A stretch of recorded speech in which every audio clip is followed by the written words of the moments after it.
Let me tell you something most spiritual leaders won't dare say out loud. Some of us weren't born to walk in the light, at least not in the way people expect. Some of us were born with a shadow so deep, so ancient, so magnetic, that it terrified even us. And yet, that darkness wasn't a curse. It was a compass. A warning, yes, but also a whisper. A whisper from God saying, you were chosen for something different. Not because we were perfect, but because we could see what others refused to see. We could feel what others numbed. We could hold what others ran from. The darkness didn't come to destroy us. It came to awaken us. But here's the truth: God did try to warn you. Not in thunder or lightning, but in silence, in patterns, in pain, in the people who betrayed you, in the dreams that wouldn't let you sleep, in the eerie coincidences that followed you like shadows. These weren't setbacks. They were signs, warnings. And if you're watching this, it means you felt them too. You've lived through the unexplainable. You've questioned your sanity. You've sensed that something about your life has always been different. And I'm here to tell you, you're not crazy. You're not cursed. You're marked. The first sign God tried to warn you about was isolation. Not just being alone, but being disconnected. Even in a crowded room, you felt unseen, misunderstood, like an alien in human clothing. You tried to fit in, but something in you just wouldn't let you. You could play the role for a while, but eventually the mask would crack. People would say you were too intense, too deep, too much. But that isolation wasn't punishment, it was protection. God was pulling you away from the noise so you could hear what others couldn't. So you could remember who you really are without the contamination of other people's expectations. But did you listen? Or did you keep trying to belong to a world you were never meant to fit into? The second sign was chaos. Not the kind you create, but the kind that finds you. Relationships that fall apart for no reason. Sudden losses, betrayals, near-death experiences that seem to come out of nowhere. It's like your life has always been a little off-script. But what if I told you that chaos was God's way of breaking the illusion? What if every collapse was a coded message saying, this is not your path? What if the pain was not punishment but redirection? The divine doesn't always speak in comfort. Sometimes it speaks in earthquakes. And for people like us, the dark chosen ones, it has to.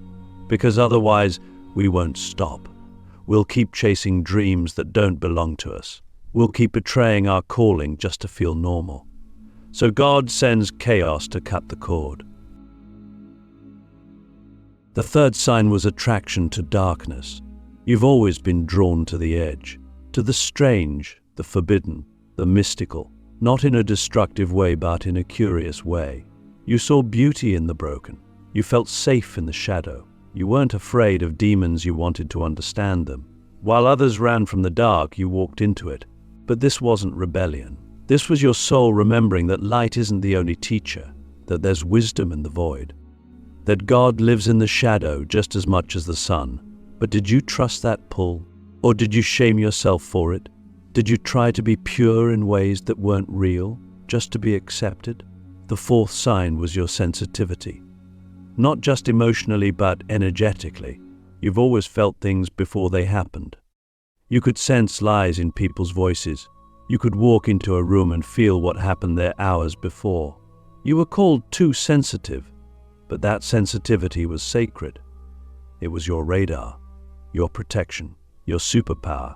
God gave it to you so you'd know when something was off, so you wouldn't be fooled by appearances. But the world doesn't value that kind of seeing, so you learned to numb it, to doubt it, to shut it down. And in doing so, you lost your compass. But the signs never stopped. They just got louder. The fifth sign was your dreams, the ones that haunted you, the ones so vivid they felt more real than waking life. You've had visions of places you've never been, of people you've never met, of disasters that happened days later. But these weren't just dreams. They were downloads, warnings, prophecies. God speaks to the chosen in symbols, in riddles, in archetypes. Because if he spoke clearly, it would terrify the part of you still attached to logic. So he sends messages in sleep when your mind is quiet enough to receive. But Did you pay attention? Or did you write them off as imagination? The sixth sign was betrayal, not just once. Repeatedly. You've been used, lied to, abandoned by people you trusted. And each time, it cut deeper. But what if betrayal was part of your refinement? What if it was God's way of purging your circle, of showing you who could not go with you into your next level? You see, chosen ones, especially dark ones, are often surrounded by people who sense their power but fear it. They don't consciously know why they envy you, why they try to dim you, but they do. And so they betray you, not because of who you are, but because of what you carry. You are a threat to every false identity around you, and God lets them fall away so your real tribe can find you. The seventh and final sign is the persistent call, that tug in your soul, that quiet voice that says, there's more. Even when your life looks fine on the outside, something inside you aches. You've tried to silence it with jobs, relationships, distractions, but it keeps coming back. That's not anxiety. That's your assignment. That's God refusing to let you forget. You are not here to live a normal life. You are not here to play small. You are not here to be liked. You are here to disrupt, to awaken, to expose. The world is under a spell and your presence is the antidote. But will you answer the call? Will you embrace the path, even if it makes no sense? Even if it costs you everything? So I ask you now, what if everything that went wrong was never wrong at all? What if the pain was permission? What if the darkness was the door? Click subscribe to this channel to get more profound spiritual lesson. You didn't stumble into this life. You signed a contract, not the kind written in ink, but in soul, in fire, in blood, in eternity. Before you were born, you knew what this would cost. You saw the pain, the confusion, the isolation, the betrayals. You saw the weight, the darkness, the nights where you'd scream at the sky asking why. And still you said yes, because something in you understood that the deeper the shadow, the greater the light it could reveal. You weren't chosen just because you were strong. You were chosen because you were willing. Willing to walk through fire without losing your voice. Willing to descend into chaos and still remember your name. Willing to walk into a broken world and carry the frequency of something uncorrupted. See, we don't talk enough about the warriors who were sent into the shadow not to be consumed by it, but to reclaim something lost inside it. We love the idea of the angel in white light, floating above the world in peace. But what about the angel with ash on their wings? The one who dove into the mud, the trauma, the bloodline curses, the ancestral wounds and said, I'll take this on. I'll clean it from the inside. That's who the dark chosen ones are. We are not here to escape darkness. We are here to transform it, to walk into the storm and bring stillness, to look into the eyes of demons our own and others and say, you don't win here. But this mission comes at a cost. And God knew that. That's why He sent warnings. That's why He sent signs. Because the path of the dark chosen one isn't just hard, it's unforgiving. You are not allowed to stay asleep. You are not allowed to settle for mediocrity. You are not allowed to lie to yourself for too long, because the moment you do, the universe will shake the ground beneath you. Why? Because your energy is too important. Your voice carries frequencies that disrupt illusions. Your presence alone destabilizes systems built on lies. You don't even have to speak, just your being exposes what's false. And that's why darkness follows you. Not because you are cursed, but because you are called. You have probably noticed this, that your life has never allowed comfort for too long.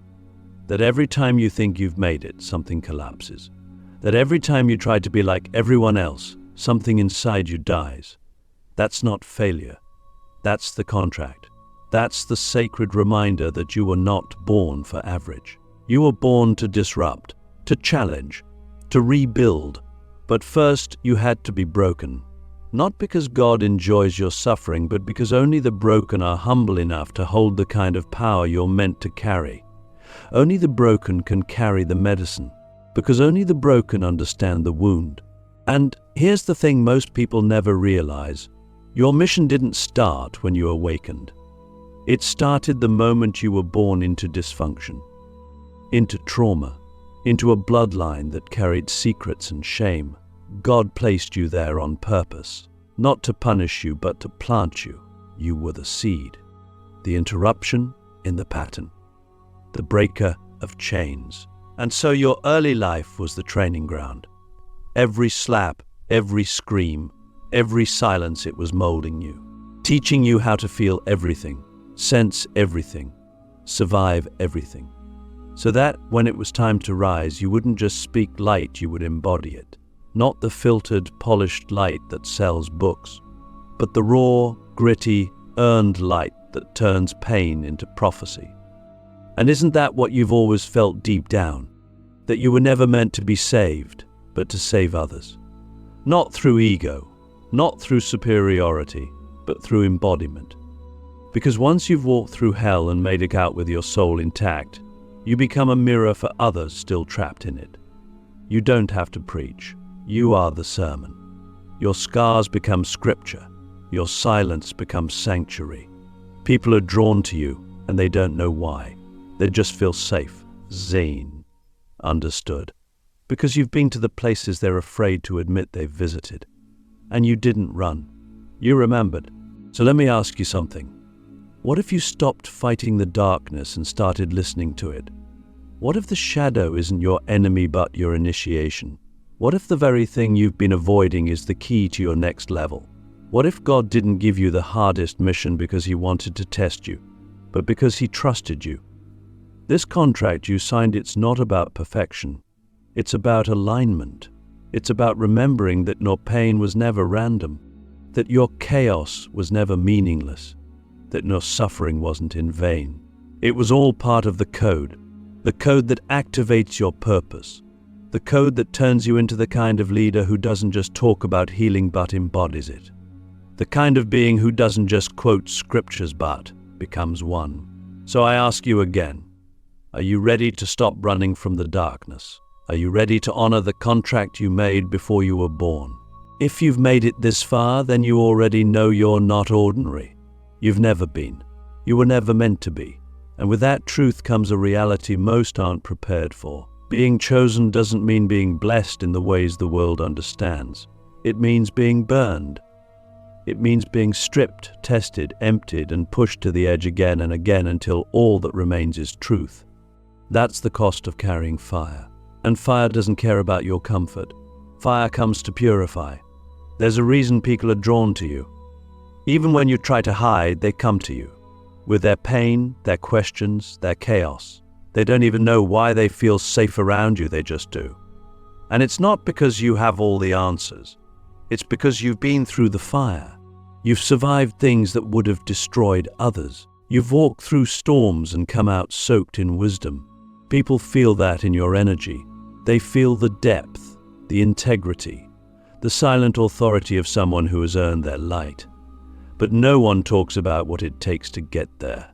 No one talks about the nights you cried out to a silent sky, begging for relief, only to be met with more silence. No one talks about the years you spent doubting your path, questioning your sanity, trying to numb the knowing that wouldn't go away. People see the strength, they admire the light, but they don't understand the cost, the loneliness, the emotional weight, the spiritual exhaustion that comes from holding space for everyone else while trying to keep yourself from falling apart. And yet, you keep showing up. You keep giving. You keep healing. Why? Because something in you knows this is bigger than you. Something in you remembers the contract, even when your ego forgets. Something in you refuses to let the darkness win, not just in the world, but in yourself. That's the real battle. Not against demons out there, but the ones that live in your own mind. The voices that say you're not enough, that it's too late, that you're crazy for believing you were sent here for something more. But here's what most people will never understand. The fire doesn't just burn what's false, it awakens what's real. Every breakdown you've had, every loss, every betrayal, it wasn't just pain. It was activation. You were being initiated. refined, shaped into someone who doesn't just talk about transformation but embodies it. That's why you feel things so deeply, why you can't ignore the suffering around you, why you feel compelled to speak, to create, to heal, even when no one asks you to. Because your soul remembers the assignment, and the fire inside you won't let you forget. But here's the paradox. The more fire you carry, the more you'll be misunderstood. People will project onto you. They'll fear your depth. They'll try to contain your energy, water it down, box it in. Not because you've done anything wrong, but because your presence exposes what they've buried. Your light triggers their shadows. Your truth disrupts their comfort. And still you're called to love them anyway. To hold space, even when you're not held. To forgive, even when you're not understood. Because that's what fire does, it illuminates, even when it's alone. So what do we do with this fire? We wield it. We stop apologizing for it. We stop trying to make it smaller for the sake of others' comfort. We start honoring it as sacred. We start trusting that the fire knows where it needs to go. That if it's burning away relationships, jobs, identities, it's not cruelty. It's clarity. The fire is not here to destroy your life. It's here to destroy the illusion of who you think you need to be. So you can finally become who you were designed to be. And that version of you, the one on the other side of the fire, is unstoppable. Not because you're invincible, but because you're authentic. Because you've already faced the worst and survived. Because you've mastered the art of alchemy, turning pain into purpose, trauma into teaching, wounds into wisdom. That's your gift, not perfection, but transmutation. That's what makes you powerful. That's what makes you dangerous to the systems of illusion. Because you don't just carry fire, you are fire. So let me ask you something. What would your life look like if you stopped running from your own intensity? What would change if you trusted that your emotions, your depth, your passion weren't liabilities, but weapons of light? What if the very parts of you you've been told are too much are the exact tools God gave you to shift the world around you? You don't need to be more humble. You need to be more honest. Honest about your power. Honest about your pain. Honest about your purpose. Because the world doesn't need more people playing it safe. It needs people who are on fire with truth. And that's you. This is the part no one saw coming. The twist in the story that flips everything upside down. You thought your darkness was your flaw. You thought it was the thing that needed to be healed, hidden, managed, or transcended. You thought you were broken. But what if I told you this? Your darkness was never the problem. It was the answer, the secret code, the final sign, the key to humanity's awakening. We were taught to fear the dark, to avoid it, to label it as evil. But the truth is, only those who have walked through it fully can carry the medicine that heals it. You didn't go through what you went through just for you. Your pain wasn't just personal, it was collective. You were chosen to carry a piece of humanity's unprocessed shadow within you. That grief, that rage, that shame, it wasn't just yours, it was ours. And you held it, you felt it, you wept it, you screamed it, you transmuted it. And every time you did, you were doing the work of 1,000 ancestors. You were clearing timelines. You were unlocking codes. You were weaving light where there was none before. That's why your life couldn't be easy. That's why you couldn't just be normal. Because your soul was busy doing cosmic surgery on this entire planet. And the incredible part, you didn't even know it. You thought you were failing. You thought you were lost. But you were in the deepest initiation of all, becoming the vessel. Becoming the living, breathing, walking bridge between shadow and light. And now you're starting to see, aren't you? The way people come to you with their stories. The way they open up, cry, confess, soften. Not because you fixed them, but because your presence gives them permission to feel what they've been hiding their whole life. That's your real power. Not in what you say, but in what you allow. You are a sacred mirror. You reflect to others the parts of themselves they've buried.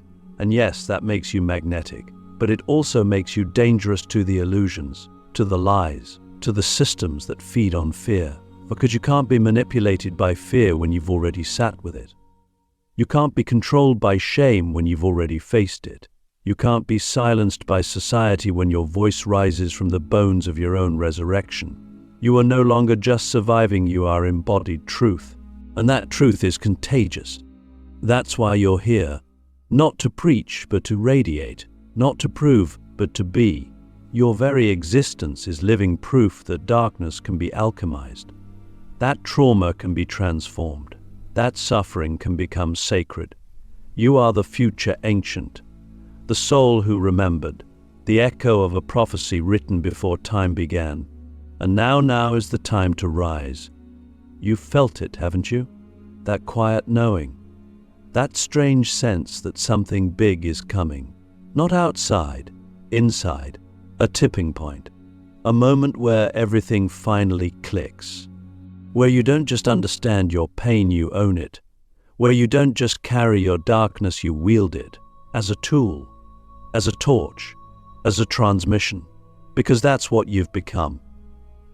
A living broadcast of hope for those still trapped in their own shadow. So I'll leave you with this. What if the final war isn't between good and evil, but between those who remember who they are and those still trying to forget? What if your job isn't to fight the darkness, but to illuminate it from the inside out?